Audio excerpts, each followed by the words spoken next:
Hi everyone. चलिए, class में I hope आप कर रहे होंगे रेगुलर। तो आज हम लोग एक नया चैप्टर पढ़ने वाले हैं सीएमआर का। प्रीवियस क्लास में चैप्टर नंबर 12 को हम पूरी तरह से कवर कर दिए थे, ख़त्म कर दिए थे। तो आज एक नया चैप्टर पे हम लोग कूदेंगे, डोंट वरी, और चैप्टर को करेंगे। चैप्टर का लाइन है लाइटिंग एंड सेफ्टी लैंप्स। तो लाइटिंग और सेफ्टी लैंप अब अगर आप पढ़िएगा तो इससे पहले हम कुछ आपको टर्म से एक्सप्रेस कराना चाहेंगे। ठीक है, कुछ टर्म अगर आप कर लीजिएगा तो ज़्यादा अच्छा रहेगा, है ना। Just a second. ओके, कुछ टर्म को आपको समझना ही पड़ेगा, कोई उपाय नहीं है। उसको पहले समझते हैं। Just a second. ओके, कुछ टर्म को पहले आपको हमको समझना पड़ेगा। उस टर्म के बारे में हम हल्का हल्का आपको बता देते हैं, आइडिया दे देते हैं। ठीक है, देखिए, माइंस में लाइटिंग बहुत ज़्यादा ज़रूरी होता है। माइंस में लाइटिंग बहुत ज़रूरी होता है। क्यों ज़रूरी होता है कि लाइट रहेगा तो आदमी काम करेगा ढंग से, अगर नहीं लाइट रहेगा तो काम नहीं कर पाएगा ढंग से, दिक्कत हो जाएगा, दुर्घटना होने के चांसेस है। तो दो टर्म को पहले समझिएगा। एक टर्म है स्ट्रेन, ठीक है, एक सेकेंड, और दूसरा टर्म है बेसिकली ग्लेयर। स्ट्रेन क्या होता है और ग्लेयर क्या होता है, ऐसा समझिए कि आप गरीब आदमी हैं, आपके घर में लाइट नहीं है, लाइन कटा हुआ है, और कोई इमरजेंसी लाइट वगैरह भी नहीं है। आप मोमबत्ती जला के पढ़ रहे हैं। अगर आप मोमबत्ती जला के पढ़ रहे हैं और थोड़ा सा दूर बैठ के पढ़ रहे हैं तो हो सकता है आपको उतना क्लियर दिखाई नहीं दे। तो उस कंडीशन में आपके घर वाले बोलते हैं कि अरे लाइन आएगा तब पढ़ना, ऐसे आँख में जोर पड़ता है, आँख में जोर पड़ेगा, आँख में जोर पड़ेगा, ऐसा शब्द आप सुनते होंगे। तो स्ट्रेन का मतलब होता है जोर। स्ट्रेन का क्या मतलब होता है? स्ट्रेन का मतलब होता है जोर। यानी जब कभी भी कम लाइट में हम कोई चीज़ को पढ़ने का कोशिश करते हैं या देखने का कोशिश करते हैं तो आँखों में जोर पड़ता है। और हम एक लंबा टाइम तक अगर कम लाइट में ऐसे देखने का कोशिश करेंगे तो बहुत सारा दिक्कत हो सकता है। ठीक है, प्रॉब्लम आ सकता है ना। देखिए, अगर लंबा टाइम तक हम इनसफिशिएंट लाइट की कंडीशन में काम करते हैं तो एक बीमारी होता है, उसका नाम है नेस्टा गमस। ठीक है, नेस्टागमस। नेस्टागमस क्या होता है सर? नेस्टागमस एक ऐसा बीमारी होता है आँख से रिलेटेड, जो कम रोशनी में अगर आप पढ़िएगा तो आपको ये बीमारी होगा। ये सब आपको कोई बुक में नहीं मिलेगा। डीजी देशमुख वॉल्यूम 2 में चैप्टर नंबर 9 में या 10 में नोस्टागमस के बारे में दिया हुआ है, आप पढ़ सकते हैं। आँख से रिलेटेड बीमारी होता है, इसीलिए कभी भी कम लाइट में ज़्यादा देर तक और लंबा इंटरवल तक आपको काम नहीं करना चाहिए। 1 घंटा काम करना पड़ा कोई दिक्कत नहीं, 2 घंटा करना पड़ा कोई दिक्कत नहीं, लेकिन पूरा शिफ्ट आप कम लाइट में काम नहीं करेंगे, लगातार आप कम लाइट में काम नहीं करेंगे। इससे स्ट्रेन पड़ता है, आँखों पे जोर पड़ता है, नोस्टागमस नाम का बीमारी होता है। ठीक है, दूसरा टर्म होता है ग्लेयर। ग्लेयर का मतलब क्या होता है? ग्लेयर का मतलब होता है आँख चौंधिया जाना। अब सर, आँख का चकाचौंध हो जाना, अब इसका क्या मतलब समझाते हैं। ठीक है, चकाचौंध। जैसे अगर मान लीजिए बहुत ज़्यादा लाइट आ रहा है, ठीक है, बहुत ज़्यादा लाइट आ रहा है, तो आपको ऐसा फील होता है कि आँख आपका ऑटोमेटिकली बंद होने लगता है। आप कोशिश करते हैं कि हाथ से अपना आँख को ढक के अपना आँख को बचाएँ, तो उसको क्या बोलते हैं? चकाचौंध। अगर किसी जगह पे हद से ज़्यादा लाइटिंग हो, जितना ज़रूरत है उससे ज़्यादा लाइटिंग हो, और उस जगह पे आप काम कर रहे हैं और एक लंबा टाइम तक काम कर रहे हैं, तो इस कंडीशन में भी आँख से रिलेटेड कुछ डिजीज़ होते हैं। तो इसीलिए लाइटिंग ग्लेयर भी नहीं होना चाहिए, मतलब ऐसा भी नहीं होना चाहिए कि आँखों में ग्लेयर पड़ने लगे, आँख चौंधियापन आने लगे, मतलब बहुत ज़्यादा लाइट आँख में पड़ रहा है। तो हम क्या इस चीज़ से नतीजे पे पहुँचे हैं? नतीजे पे ये पहुँचे हैं भैया, ना लाइट ज़्यादा होना चाहिए बहुत, ना लाइट कम होना चाहिए बहुत। ठीक, इतना समझ गए आप? चलिए, अब आगे कुछ चीज़ को समझते हैं। एक टर्म है intensity of life. Intensity of light, light का इंटेंसिटी। तो इसका मतलब होता है जो relative amount of luminous energy. मतलब ऐसा हुआ कि भैया एक तो हम बल्ब जला रहे हैं, मान के चलिए कि 9 वाट का बल्ब है। तो 9 वाट का अगर बल्ब है तो उस 9 वाट का बल्ब से बहुत सारा आपका लाइट निकलेगा, लाइट का रे निकलेगा, और इस रे का इंटेंसिटी ज़्यादा है। इंटेंसिटी ज़्यादा है का मतलब 1 पर मीटर स्क्वायर, 1 मीटर स्क्वायर हम एरिया ले लिए, उसमें से कितना रे लाइट का पास कर रहा है। अगर बहुत ज़्यादा रे लाइट का पार कर रहा है इसका मतलब यह है कि इसका लुमिनस इंटेंसिटी ज़्यादा है, इंटेंसिटी ऑफ लाइट ज़्यादा है। अगर कम पास कर रहा है एक पर्टिकुलर में 2 गो 3 गो 4 गो, तो इसका हम कहेंगे कि लुमिनस इंटेंसिटी या फिर इंटेंसिटी ऑफ लाइट जो है वो कम है। ठीक है, तो इंटेंसिटी ऑफ लाइट को एस लाइफ वाई लाइफ कह रहे हैं, इंटेंसिटी ऑफ लाइट को जो यूनिट होता है, ठीक है, वो होता है कैंडेल पावर। क्या होता है? कैंडेल पावर। ठीक है, इसको हम लोग सिंपल भाषा में कैंडल्स भी बोलते हैं। इतना कैंडल का लाइट है, इतना कैंडेला कैंडेला कैंडेला, तो ये कैंडेला कैंडेला कहला जाता है, लेकिन इसका उच्चारण होता है कैंडल्स या कैंडल ना, CANDLES ऐसा कुछ है। ठीक है, तो ये हो गया आपका ल्यूमिनस इंटेंसिटी, भी आप इसको कह सकते हैं। अब देखो इसमें दो टर्म आते हैं यार, दो टर्म आते हैं, इसको भी समझते हैं। एक आता है horizontal candle power, CANDLE candle power, और दूसरा आता है आपका spherical candle power, spherical candle power. Horizontal candle power और स्फेरिकल कैंडल पावर क्या होता है समझते हैं। हम लोग कभी भी लाइट वाला चैप्टर पढ़ेंगे, कुछ कुछ किताब अगर आप पढ़े होंगे, अगर नहीं पढ़े हैं तो कोई बात नहीं, पढ़िएगा। चैप्टर नंबर 8 है आपका डीजे देशमुख में, वॉल्यूम 2, आप उसको पढ़िएगा। और नहीं पढ़े हैं तो कोई बात नहीं, सुनिए ध्यान से।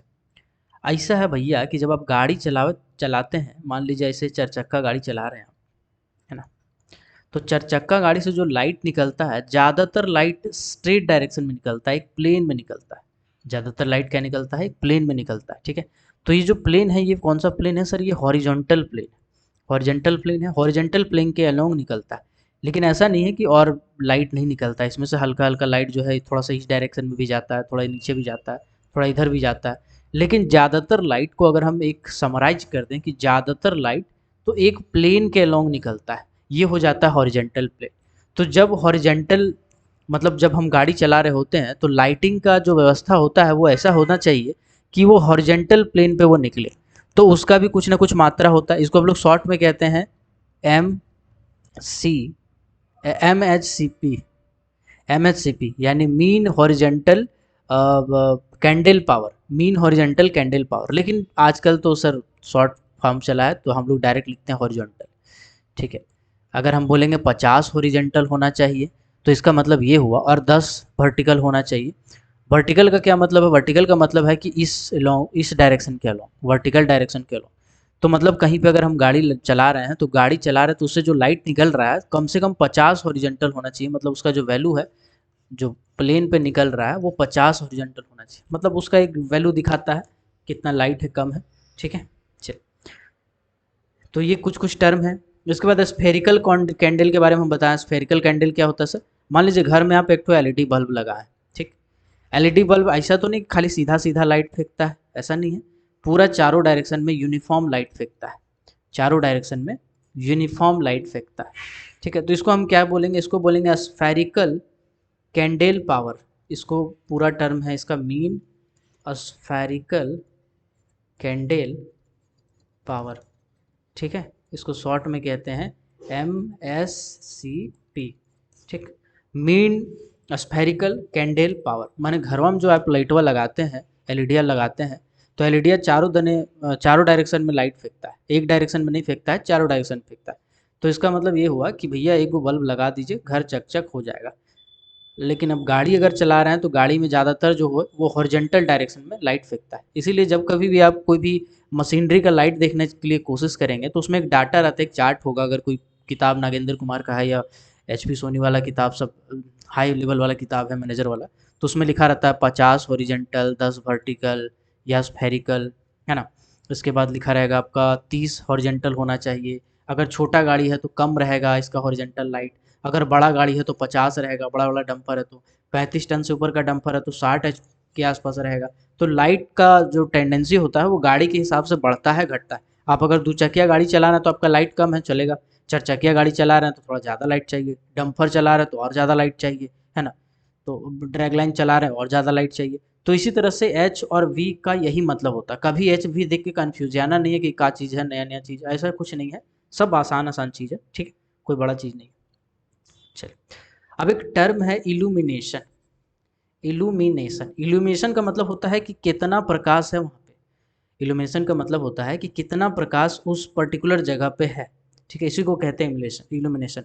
अगर हमको बोला जाएगा इल्यूमिनेशन ऑफ ए सरफेस निकालिए, तो इल्यूमिनेशन ऑफ ए सरफेस का फॉर्मूला होता है कैंडल ऑफ सोर्स, मतलब कितना कैंडल वहाँ पे लाइट जा रहा है, by distance in metre, distance metre square में निकालते हैं, मीटर स्क्वायर, ठीक है, इनटू कॉस थीटा। लेकिन ये आप लोग को बोलेगा नहीं कभी निकालने के लिए। कैंडल जैसे मान लीजिए बोल गया कि भैया 10 कैंडल का लाइट या 1 कैंडल का लाइट बोला गया, तो 1 लिखिएगा ऊपर, नीचे अगर बोला डिस्टेंस 2 है तो 2 का स्क्वायर कीजिएगा 4। तो ऐसे कर करके आप निकाल सकते हैं, हालांकि आप कभी बोलेगा नहीं बोलेगा, है ना। और जो मीटर कैंडल है, ठीक है, मीटर कैंडल मतलब इल्यूमिनेशन, इल्यूमिनेशन को ही लस्क कहा जाता है। लस्क, लस्क का मतलब ल्यूमिनस इंटेंसिटी हम कह सकते हैं पूरा डिटेल में, लेकिन इसको हम लोग लस्क कहते हैं, ठीक, सिंपल भाषा में लस्क कहते हैं, है ना।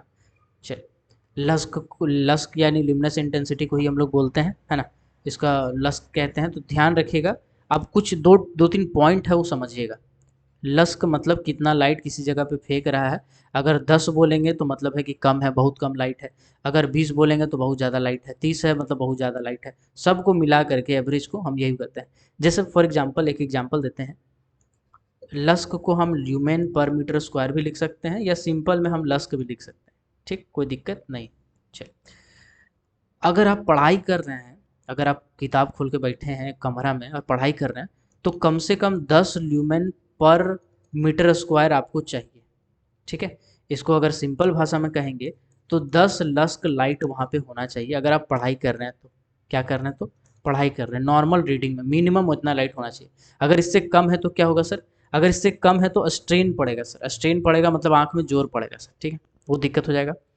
अगर आप नॉर्मल फैक्ट्री में काम करवा रहे हैं, नॉर्मल किस जगह पे काम करा रहे हैं, तो उस कंडीशन में 65 लस्क होना चाहिए। कितना होना चाहिए, 65 होना चाहिए। कहाँ पे होना चाहिए, फैक्ट्री है, प्लांट है ना, माइंस है, ओसीपी है, इन सभी जगह पे 65 लक्स का लाइट होना चाहिए, ठीक, ध्यान रखिएगा 65 लक्स का लाइट होना चाहिए। चलिए, अब थोड़ा सा और एक दो चीज़ को, टर्म को समझते हैं। देखिएगा एक चार्ट आपका बुक में दिया होगा, अगर डीजे देशमुख पढ़े होंगे तो, उसमें लिखा है पिट बॉटम में 1.5 से लेकर के 3.0 लूमेन पर स्क्वायर फीट है। तो यहाँ पे फीट है, यहाँ पे मीटर स्क्वायर होता है तो कुछ अलग हो जाता है, यहाँ पे फीट लिखा हुआ है, इसीलिए थोड़ा सा डाटा इसमें कम है, तो थोड़ा डाटा को मिला लीजिएगा। भाई कुल मिला करके यही हुआ कि अभी हम फिर से एक बार सारांश कर दे रहे हैं, जो जो समझाएं उसको शॉर्ट में, पूरा शॉर्ट में। देखो ऐसा है intensity of light. Intensity of light का मतलब होता है कि लाइट कितना ज़्यादा पड़ रहा है, कितना कम पड़ रहा है, इसी को कहते हैं intensity of light. Intensity of light को हम लोग लुमिनस इंटेंसिटी भी कह सकते हैं, ठीक है। इसको हम लोग शॉर्ट में लिख सकते हैं लस्क, इसको लस्क भी कहते हैं, LUX। हालांकि इसका अगर हम यूनिट का बात करेंगे लस्क का, ठीक, तो आपका सिंपली लुमेन पर मीटर स्क्वायर होता है लस्क, ठीक। तो उसके बाद हम क्या बताएं, अगर नॉर्मल आप पढ़ाई कर रहे हैं तो 10 लस्क का लाइट का ज़रूरत है। अगर आप फैक्ट्री वगैरह में कहीं काम उम कर रहे हैं तो आपको 65 लक्स का लाइट का ज़रूरत होता है, ठीक। चलिए, इसके बाद वर्टिकल और हॉरिजॉन्टल का हम कॉन्सेप्ट दिए, वर्टिकल हॉरिजॉन्टल। तो हॉरिजॉन्टल में हम आपको बताएं कि जब आप गाड़ी घोड़ा चलाते हैं तो हॉरिजॉन्टल लाइट का ज़्यादा ज़रूरत पड़ता है, ठीक है। इसको हम लोग शॉर्ट में बताएं, जिसका पूरा नाम क्या था, हॉरिजॉन्टल वाला का पूरा नाम था mean horizontal spheric sorry mean horizontal candle power, mean horizontal candle power, ये पूरा नाम था। और स्फेरिकल वाला का क्या नाम था, मीन स्फेरिकल कैंडल पावर, ठीक है। तो ये सब टर्म को थोड़ा सा याद रखिएगा। अब आते हैं हम रेगुलेशन।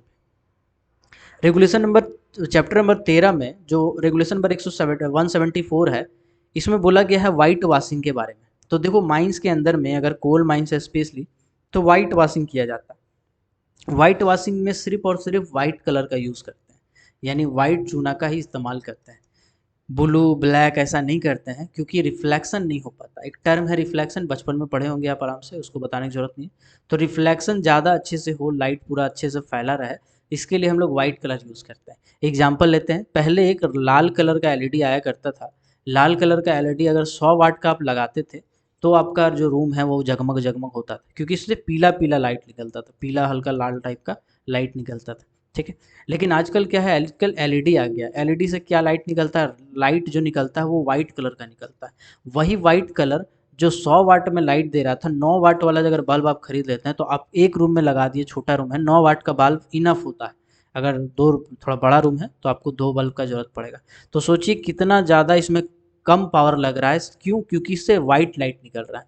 अब सोचिए वही वाला कमरा का दीवार को अगर वाइट वाइट आप पेंट कर दीजिएगा, वाइट कलर में कर दीजिएगा, तो इसमें रिफ्लेक्शन बहुत ज़्यादा होगा। और एक अगर 9 वाट का बल्ब भी आप लगा देते हैं तो आपका रूम जगमग जगमग हो जाएगा, क्योंकि वाइट में रिफ्लेक्शन ज़्यादा अच्छे से होता है। इसीलिए माइंस में हमेशा वाइट वॉशिंग करते हैं। वाइट वॉशिंग यानी चूना का पुतैया करते हैं। कहाँ पे करते हैं सर? तो जहाँ कहीं भी आदमी काम करेगा वहाँ पे करेंगे, जहाँ से भी आदमी आना जाना कर रहा है उस सब जगह पे, खास खास जगह पे करेंगे। जैसे इनसेट है, पिट बॉटम है, साइडिंग है, बाईपास है, इन जगह को हम लोग जनरली क्या करते हैं, वाइट वॉशिंग करते हैं।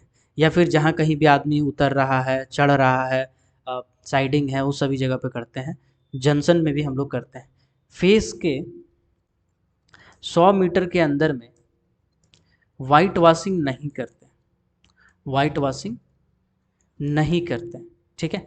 क्यों नहीं करते हैं सर? यहाँ पे देखिए लिखा होगा जंक्शन सिवाय उनके जो 100 मीटर के अंदर है। क्यों नहीं करते हैं? क्योंकि देखो यार, फेस को अभी हम डेवलप कर रहे हैं, ठीक है, फेस को हम धीरे धीरे आगे बढ़ा रहे हैं, और उसमें क्या है, उसी जगह पे हम पानी का छिड़काव कर रहे हैं, वाटर स्प्रिंकलर कर रहे हैं, वाटर स्प्रिंकलर कर रहे होते हैं। 60 मीटर के दौरान में हमको करना पड़ता है, फेस के 60 मीटर के आसपास में पानी का छिड़काव। तो अगर हम वाइट वॉशिंग कर भी दिए हैं और पानी का छिड़काव बात बात कर रहे हैं, बार बार कर रहे हैं, बार बार कर रहे हैं, तो मेरा कोई काम का नहीं रह जाएगा। इसीलिए हम लोग को वाइट वॉशिंग करना पड़ता है, ठीक है। चलिए क्वेश्चन है, आपसे बताइएगा, अगर आप फैक्ट्री में काम कर रहे हैं तो वहाँ पे कितना लस्क का लाइट होना चाहिए? बताइएगा, चैट में बताइएगा कितना लस्क का लाइट होना चाहिए।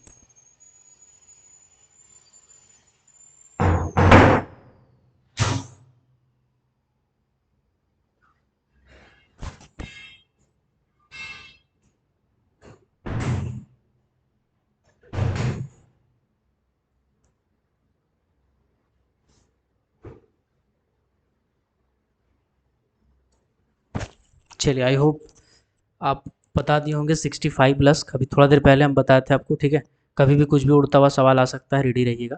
तो हम बता रहे थे फेस के 100 मीटर के अंदर में ज़रूरी नहीं होता है, क्योंकि पानी का छिड़काव करना है, मशीन आएगा जाएगा, बहुत सारा दिक्कत है, इसके लिए ज़रूरी नहीं है। और वहाँ लाइटिंग जो है एडुकेट रहता है, इसीलिए उतना ज़रूरी नहीं है।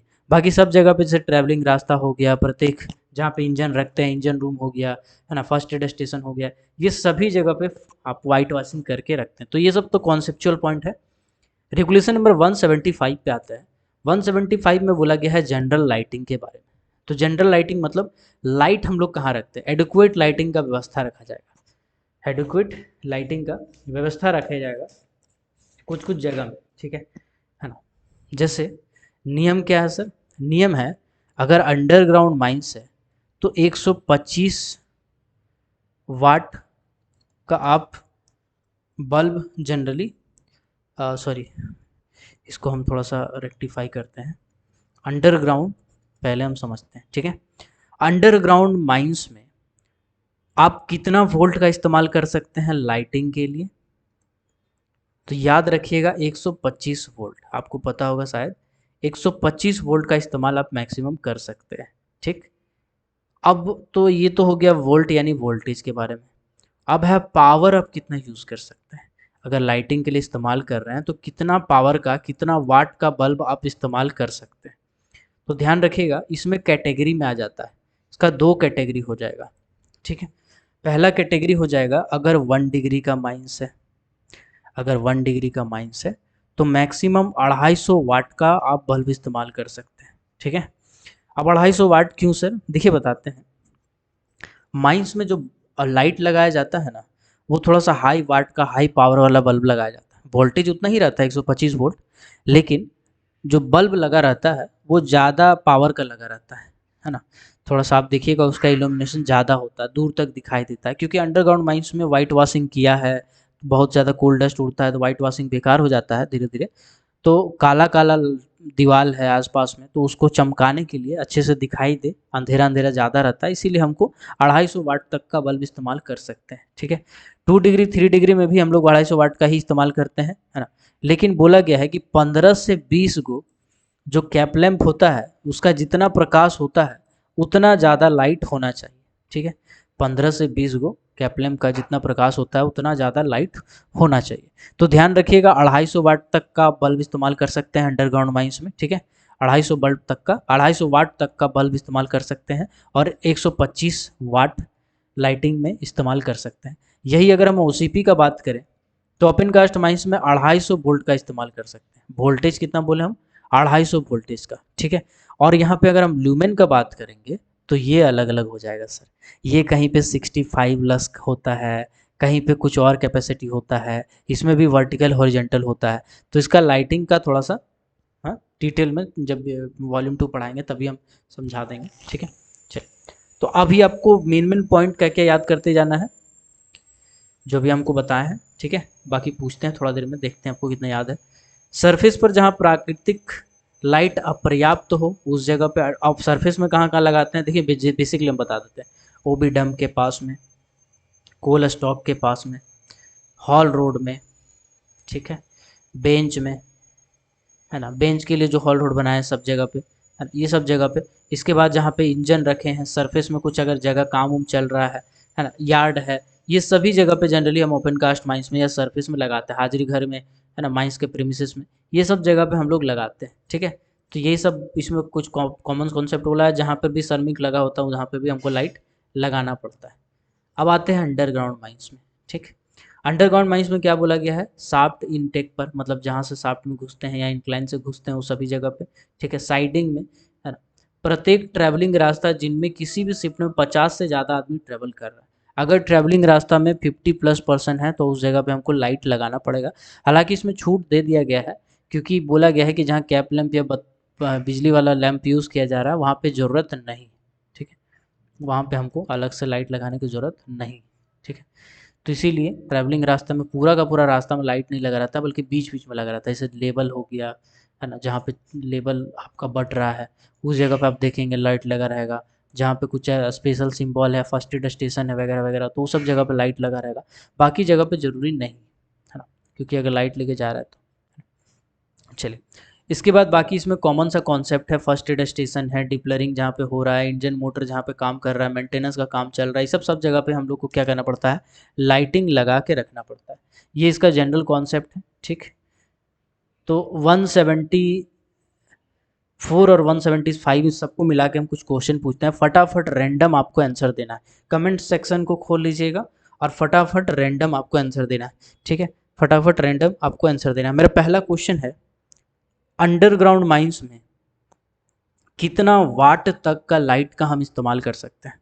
अंडरग्राउंड माइंस में कितना वाट तक का लाइट को हम इस्तेमाल कर सकते हैं। बिल्कुल, अगर आपका दिमाग में आया होगा 250 वाट, तो सही बोल रहे हैं आप। 250 वाट तक का लाइट का मतलब बल्ब का हम इस्तेमाल कर सकते हैं। दूसरा है, अंडरग्राउंड माइंस में कितना वोल्टेज तक का हम इस्तेमाल कर सकते हैं लाइटिंग में। लाइटिंग के लिए कितना वोल्ट तक का हम इस्तेमाल कर सकते हैं। तो इसका आंसर हो जाएगा 125 वोल्ट। 125 वोल्ट तक का लाइटिंग का हम इस्तेमाल कर सकते हैं, ठीक। चल, इसके बाद ओपन कास्ट माइंस में लाइटिंग के लिए कितना वोल्ट तक का इस्तेमाल कर सकते हैं। ओपन कास्ट माइंस में 250 वोल्ट तक की लाइटिंग का हम इस्तेमाल कर सकते हैं, ठीक।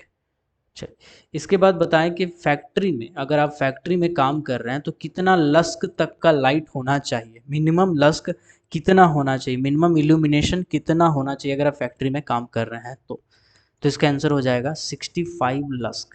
65 लस्क मिनिमम होना चाहिए फैक्ट्री में अगर आप काम कर रहे हैं तो। मेरा अगला क्वेश्चन है, कितना लस्क लाइट होना चाहिए अगर आप पढ़ाई कर रहे हैं, मिनिमम कहीं बैठ के घर में पढ़ाई कर रहे हैं तो कितना होना चाहिए। तो रीडिंग राइटिंग के लिए मिनिमम जो लस्क लाइट होता है ना, रीडिंग राइटिंग के लिए ये कम से कम 10 होना चाहिए। कम से कम कितना होना चाहिए, 10 होना चाहिए, 10 होना चाहिए कम से कम, ठीक ठीक, ध्यान रहेगा, ध्यान रहेगा। चलिए, आजकल जो लाइट आता है कैप लैंप, आजकल जो कैप लैंप आता है इसमें 10 से 20 मतलब लस्क का इल्यूमिनेशन लगभग रहता है, ठीक है, 10 से 20 लस्क का इल्यूमिनेशन लगभग रहता है आजकल जो कैप लैंप आता है उसमें, ठीक है। पहले वाला बात नहीं कर रहा, लाल लाल वाला बात नहीं कर रहे, एलईडी वाला बात कर रहे हैं, वाइट वाइट लाइट जो आता है, छोटका बैटरी आता है, पॉकेट में डाल के चल सकते हैं, वैसा लाइट का हम बात कर रहे हैं। तो ये डाटा आपका दिमाग में रहेगा, एकदम रहना चाहिए, ठीक है। चल, ये क्वेश्चन था, अंडरग्राउंड माइंस में फेस के कितना दूरी तक लाइटिंग लगाना मैंडेटरी नहीं है। फेस के कितना मीटर दूर तक आप अगर लाइटिंग नहीं लगाते हैं तो कोई ज़रूरी नहीं है। इसका आंसर बताइएगा, इसका आंसर बताइएगा। फेस के कितना मीटर दूरी तक? बिल्कुल 100 मीटर। अगर आप 100 मीटर कह रहे हैं तो सही है। 100 मीटर तक जो फेस है उससे 100 मीटर दूरी तक अगर आप लाइट नहीं भी लगाते हैं तो कोई ज़रूरी नहीं है। मेरा अगला क्वेश्चन है, किसी ट्रैवलिंग रास्ते से अगर आदमी आना जाना कर रहा है तो कितना से अधिक हो जाने पे हमको लाइट लगाने का ज़रूरत है रास्ता में? अलग बात है कि रेगुलर इंटरवल पे आप लगाते हैं, वो अलग बात है, लेकिन कितना से ज़्यादा आदमी होने पे अंडरग्राउंड माइंस में जो गैलरी होता है उस पर लाइट लगाने की ज़रूरत होती है, आवश्यकता होती है, तो वो है 50+% पे। 50 से अधिक आदमी हो रहा है अगर किसी जगह पे तो लाइट लगाने का ज़रूरत होता है। हालांकि अगर सबको कैप लैंप आप दे रहे हैं तो ऐसा ज़रूरी नहीं, ठीक है। चलिए, ऐसा ज़रूरी नहीं। मेरा अगला क्वेश्चन है, अगर कोई कम लाइट में पढ़ रहा है, लगातार कम लाइट में पढ़ रहा है या काम कर रहा है तो आंखों में स्ट्रेन आता है, ठीक है, स्ट्रेन आता है यानी कि जोर पड़ता है। और यही जोर एक लंबा टाइम तक पड़े या लंबा टाइम तक कोई कम स्ट्रेन में काम करे तो कौन सा बीमारी होता है? बिल्कुल, कौन सा बीमारी होता है बताइएगा। अभी हम थोड़ा देर पहले बताए थे, आपका मेमोरी चेक कर रहे हैं। कौन सा बीमारी होता है बताइएगा। तो इसका आंसर हो जाएगा नस्टागमस, ठीक है। नेस्टागेमस नाम का एक बीमारी होता है आँख में, अगर कम लाइट में आप पढ़ाइया कर रहे हैं या कोई भी काम कर रहे हैं एक लंबा इंटरवल पे तो, ठीक है। इसके बाद लाइटिंग के बारे में हम बताए थे कि दो टाइप का उसका इल्यूमिनेशन होता है, इंटेंसिटी होता है, इंटेंसिटी ऑफ लाइट का जो रेज आता है दो टाइप का होता है। एक तो हो गया हॉरिजेंटल, ठीक है, दूसरा हो गया स्फेरिकल, है ना, स्फेरिकल, ठीक है। कुछ कुछ किताब में वर्टिकल दिया है लेकिन वर्टिकल स्फेरिकल के अंदर में ही आ जाता है तो उतना जरूरी नहीं, हल्का वर्टिकल लाइट भी इसमें आता है। हॉरिजेंटल सीधा सीधा जाएगा पूरा रे, और स्फेरिकल जैसे घर में एलईडी लगाते हैं वो। आई होप पूरा का पूरा कॉन्सेप्ट आपका क्लियर हो गया होगा। एक बार फिर से हम एक छोटा मोटा और दो चार पॉइंट था उसको कर देते हैं। इल्यूमिनेशन का फॉर्मूला क्या होगा? इल्यूमिनेशन ऑफ ए सरफेस क्या होना चाहिए? तो इल्यूमिनेशन ऑफ ए सरफेस होना चाहिए candle of source divided by distance metre square में, ठीक है। ये इंटू कॉस थीटा, ये अगर आप वैल्यू निकालते हैं तो आपका इल्यूमिनेशन किसी सरफेस का आप आराम से निकाल सकते हैं, ठीक है। चलिए, आई होप यहाँ तक आपका कॉन्सेप्ट पूरी तरह से क्लियर हो गया होगा, ठीक। चलिए, अब आते हैं रेगुलेशन नंबर 176। तो 176 में कुछ काम का नहीं लिखा है भाई साहब, कुछ काम का नहीं लिखा है। बस यही लिखा है कि ज्वलनशील गैस का मात्रा इतना ज़्यादा नहीं होना चाहिए कि जो हम इलेक्ट्रिकल लाइटिंग का उपयोग कर रहे हैं वो खतरा हो। अगर ऐसा है, अगर ऐसा कंडीशन है तो उस कंडीशन में जो CEAR यानी सेंट्रल इलेक्ट्रिसिटी अथॉरिटी रेगुलेशन 2010 में जो नियम है उसको फॉलो किया जाएगा। तो मेरा एक सवाल है, सेंट्रल इलेक्ट्रिसिटी अथॉरिटी रेगुलेशन 2010 में माइनिंग लाइटनिंग या लाइटिंग इन माइंस कौन सा चैप्टर में दिया हुआ है? सेंट्रल इलेक्ट्रिसिटी अथॉरिटी रेगुलेशन 2010 में माइंस से रिलेटेड लाइट के बारे में या माइंस से रिलेटेड इलेक्ट्रिसिटी कनेक्शन, माइंस में कौन सा बिजली का उपयोग करते हैं, कितना वोल्ट पे करते हैं, नहीं करते हैं, कहाँ क्या क्या नियम है, प्रावधान है, इसके बारे में कौन सा चैप्टर में दिया हुआ है? इसको याद रखिएगा, चैप्टर नंबर 9, चैप्टर नंबर 9।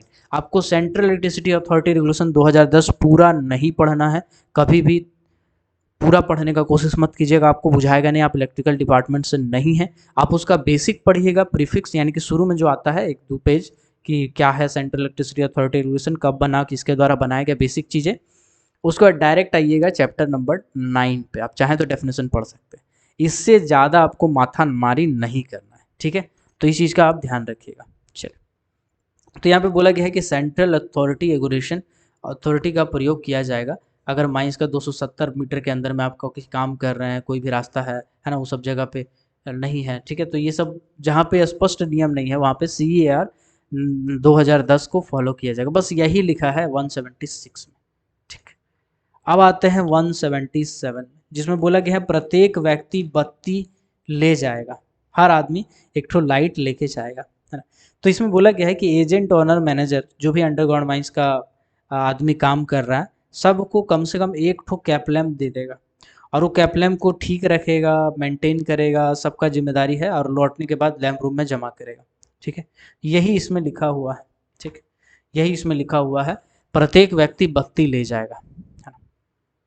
देखिए, लैंप का ना बहुत सारा टाइप होता था, ठीक है।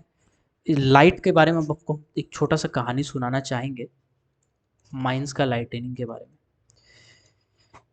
हम लोग जानते हैं कि भारत में 1774 में माइनिंग स्टार्ट किया गया था टैगोर एंड सन्स कंपनी के द्वारा, जिसका आज कोलियरी का नाम है सलानपुर कोलियरी, जो कि एक अंडरग्राउंड माइंस था। अंग्रेजों के द्वारा स्टार्ट किया गया था। ठीक है, सस्टेनियस ग्रांट हेटली एंड क्या नाम था, शायद मेरा नाम जॉन समनर, हाँ, इन दोनों के द्वारा शुरू किया गया था 1974 में। ठीक है, तो उस टाइम तो खैर अंग्रेज लोग बच्चा था, बाद में वही सब झगड़ा करने लगा। तो 1774 में स्टार्ट हुआ था। उस टाइम मसाल का इस्तेमाल किया जाता था। मसाल का, देखिए मसाल क्या होता था कि लकड़ी होता था, एक ऐसा लकड़ी जो जल्दी जले नहीं। ठीक है ना। तो वो लकड़ी का इस्तेमाल हम लोग करते थे, और उस लकड़ी के ऊपर में जानवर का चमड़ा लपेटा जाता था।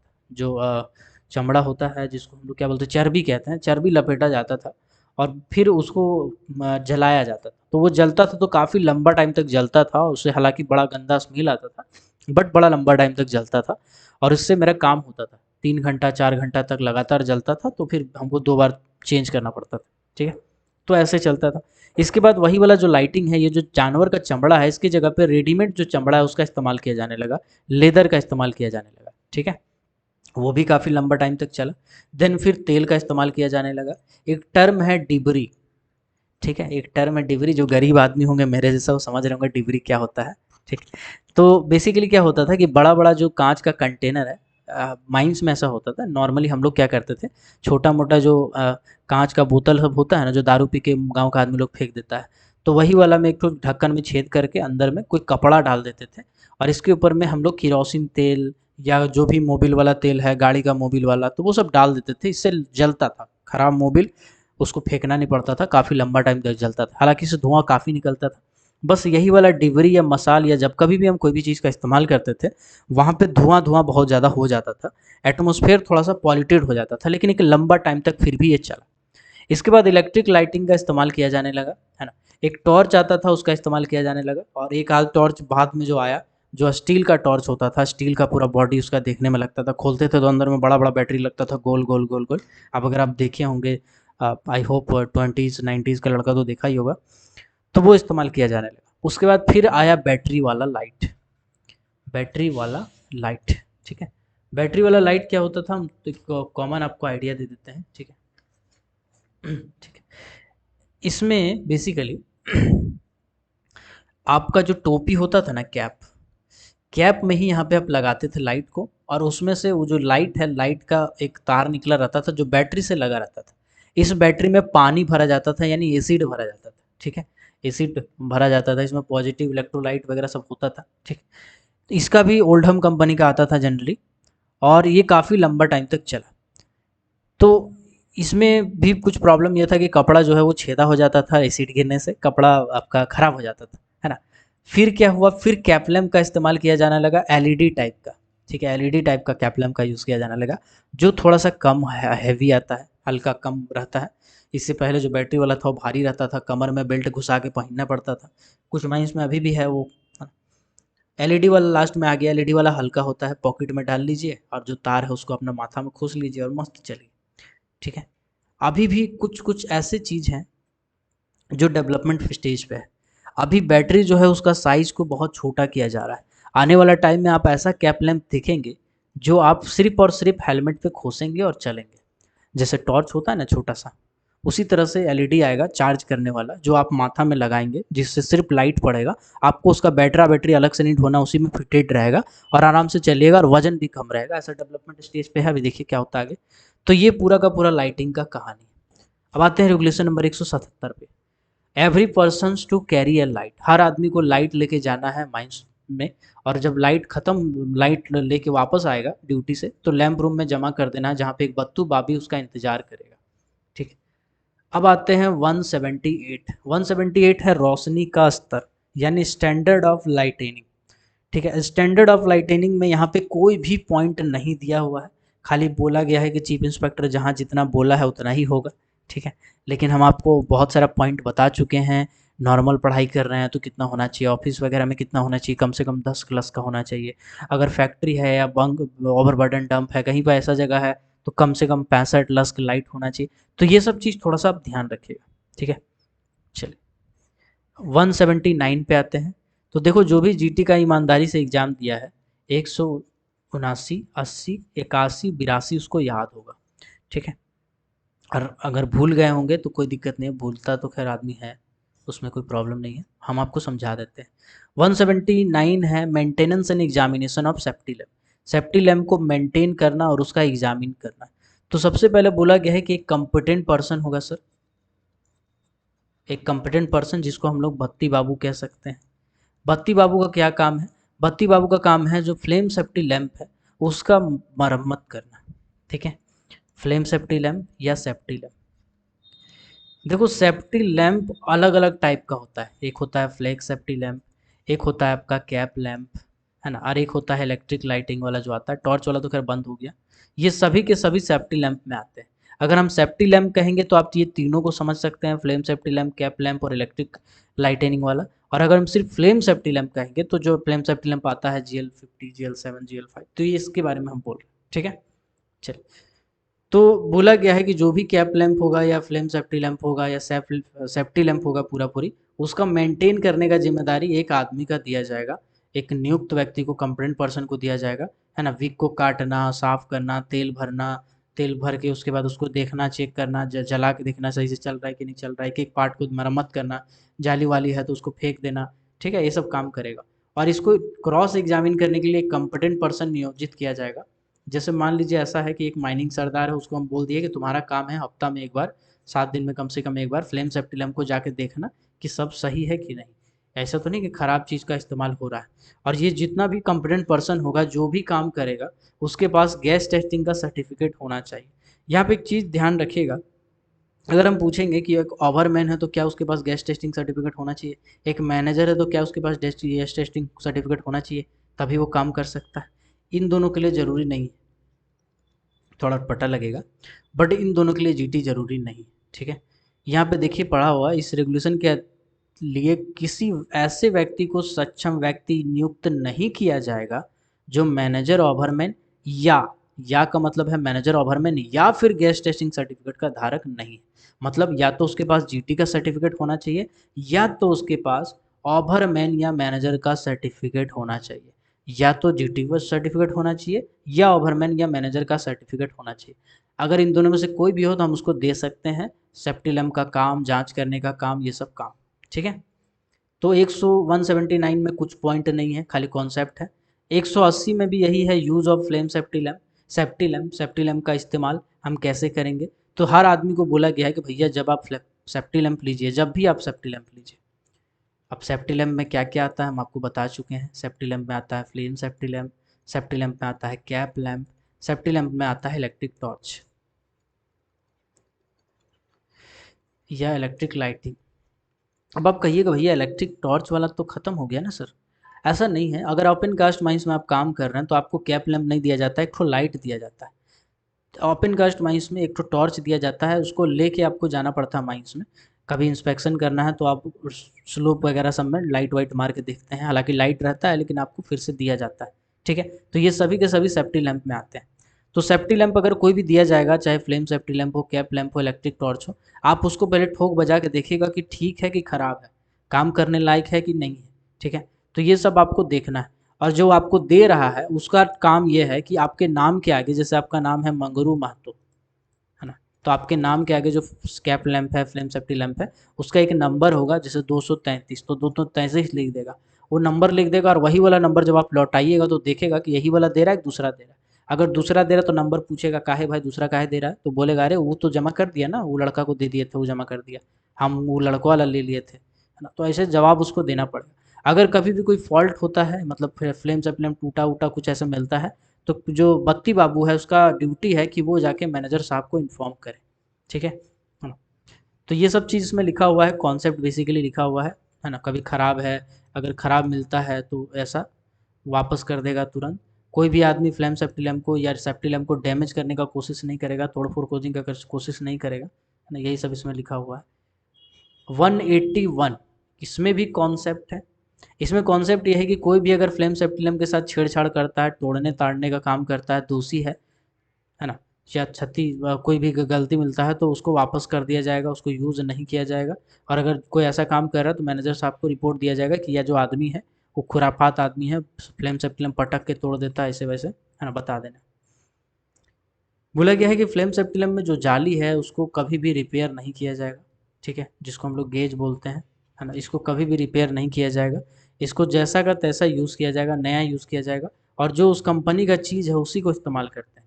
जनरली क्या है, जैसे ग्लास टूट गया तो ग्लास जो बोरोसिल बना रहा है वही वाला फ्लेम सेफ्टी लैम्प के लिए सेम मॉडल का वही ग्लास का हम इस्तेमाल कर सकते हैं, दूसरा नहीं कर सकते हैं। दूसरा में क्या क्या छूट में छूट दिया हुआ है, एक तो बैटरी में छूट मिला है, ठीक है, एक हमको वीक में छूट मिला है ना, और एक हमको जनरली वीक में बैटरी में, और पेट्रोल डीजल ये सब पेट्रोल में इस्तेमाल कर सकते हैं या फिर एसओ सॉल्वेंट का इस्तेमाल कर सकते हैं, ठीक है। बाकी जितना भी होगा सब कंपनी का ही होगा। जैसे अगर मान लीजिए GL7 का हम ला रहे हैं, GL7 का कोई पार्ट चेंज करना है तो GL7 का जो कंपनी जो चीज़ बना रहा है सेम टू सेम को ओरिजिनल लगाना पड़ेगा, हम डुप्लीकेट नहीं लगा सकते, ठीक है। चलिए, बीच बीच में हम लोग कैलिब्रेशन के लिए भी भेजते हैं, ठीक है।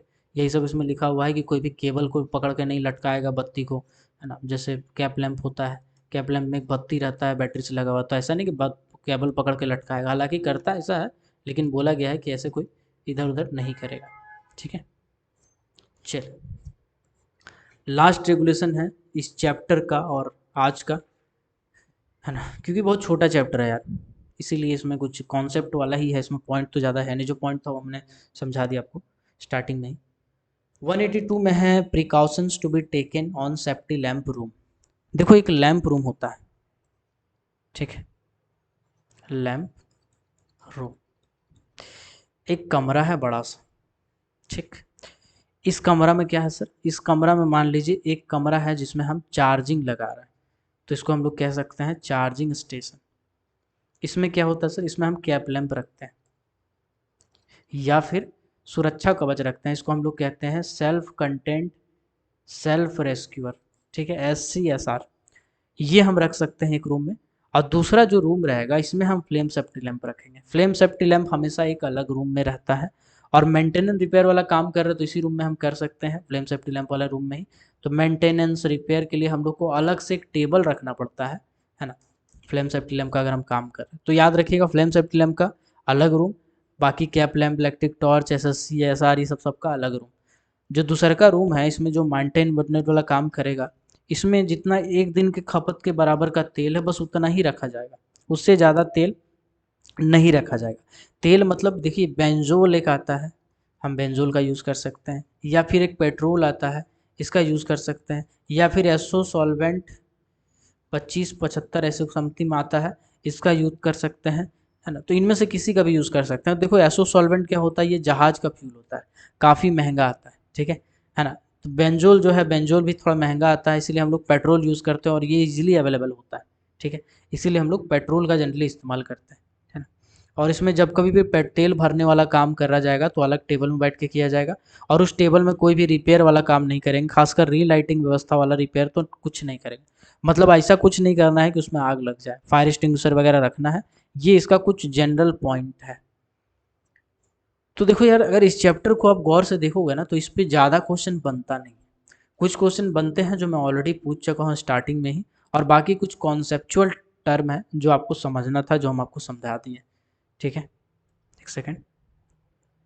तो ये पूरा का पूरा चैप्टर एक सिंगल वीडियो में ख़त्म हो गया है। चैप्टर नंबर CMR का चैप्टर नंबर 13 भी ख़त्म हो चुका है। अगला क्लास से चैप्टर नंबर 14 पे आएंगे हम, ठीक है। और अभी लगातार आप पढ़ते रहिए, PPT का चिंता मत कीजिए, वो धीरे धीरे मिल ही जाएगा आपको, उसका चिंता मत कीजिए। और आज हम एक काम करेंगे, जितना भी PPT अभी तक बनाए हैं और भेजे थे उसको हम वापस से एक बार भेज देंगे। कुछ लड़का लोग को शायद नहीं मिल पाया था या डाउनलोड नहीं हुआ या डिलीट हो गया, तो फिर से हम चैप्टर नंबर 1 से लेकर के चैप्टर नंबर 12 तक पूरा का पूरा PPT वापस हम भेज देंगे। चैप्टर नंबर 12 का भी बन रहा है तो मे बी 12 का थोड़ा टाइम लगेगा, लेकिन चैप्टर नंबर 11 का बना हुआ है। तो यहाँ तक हम अभी क्लास ख़त्म करने के बाद आज आज आज मैं रात तक सारा चैप्टर का PPT फिर से एक बार सेंड कर दूंगा, कंप्लीट PPT। अगर पहले वाला आपके पास होगा तो आप डिलीट कर सकते हैं, कंप्लीट PPT भेज दूंगा। उसमें एक जैसे चैप्टर 1 आप खोलेंगे तो पूरा पूरी चैप्टर 1 रहेगा, चैप्टर 2 खोलेंगे पूरा पूरी चैप्टर 2 रहेगा, चैप्टर 3 खोलेंगे पूरा पूरी चैप्टर 3 रहेगा, ऐसा कर करके मैं पूरा भेज दूंगा। आई होप आप आज का क्लास आपके लिए लाभदायक रहा होगा। तो मिलते हैं अगले क्लास में। अगला क्लास कभी भी हो सकता है मैं फिर एक वीडियो डाल दूँ रिकॉर्ड करके, ठीक है, या कभी भी हो सकता है। तो आपका सिलेबस ख़त्म हो जाएगा। बहुत कोई निराश है कि मेरा सिलेबस ख़त्म नहीं हो रहा है, तो काफ़ी लंबा टाइम लग रहा है। देखो सीएमआर क्या होता है, लेजिस्लेशन वाला पार्ट है, और लेजिस्लेशन वाला पार्ट में क्या है कि हम ज़्यादा चीज़ नहीं पढ़ा सकते। एक दिन में अगर हम 10 रेगुलेशन आपको पढ़ा देंगे तो 10 का डाटा भी आपका दिमाग में रहना चाहिए। अगर नहीं रहेगा तो फिर बेकार हो जाएगा। तो इसको अगर ज़्यादा खिलाएंगे तो उल्टी कर देगा, इसीलिए थोड़ा सा संभाल के चलना पड़ता है ना। बाकी कॉन्सेप्चुअल रहता है तो पार कर देते हैं, बट डाटा वाला रहता है थोड़ा सा उसको डिटेल में टाइम देना पड़ता है। चलिए मिलते हैं अगले क्लास में, तब तक के लिए सबको